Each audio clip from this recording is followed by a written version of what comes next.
నమస్కారం తెలుసుకుంటున్నాను. అందరికీ కూడా హృదయపూర్వకంగా నమస్కారం. గురు బ్రహ్మ గురు విష్ణు గురు దేవో మహేశ్వర గురు సాక్షాత్ పరబ్రహ్మ తస్మై శ్రీ గురవే నమః. తస్మై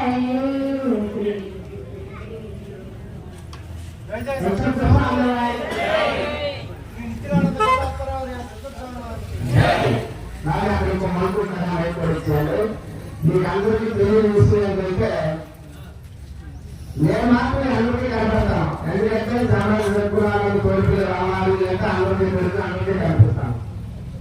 కానీ నా వెనకాల నన్ను నడిపించే అద్భుతమైనటువంటి శక్తులమైన మాట ఎవరు ఆ శక్తి అంటే మా సోదరులు అంటే మా గురువు వారి యొక్క శిష్య ప్రశ్నించుడు అన్నమాట. వారందరూ ఇక్కడే ఉన్నారు కాబట్టి వారందరూ మంచిగా ఈ కార్యక్రమాలు జరుగుతాయి. నేనైతే ఎప్పుడు కార్యక్రమాలు చేయలేను. ఎప్పుడు వారందరూ కూర్చొని మాట్లాడుకుని మా పనులందరూ కూడా మనం ఎలా చేస్తే బాగుంటారని చెప్పేసి వారందరూ నిర్ణయం చేసి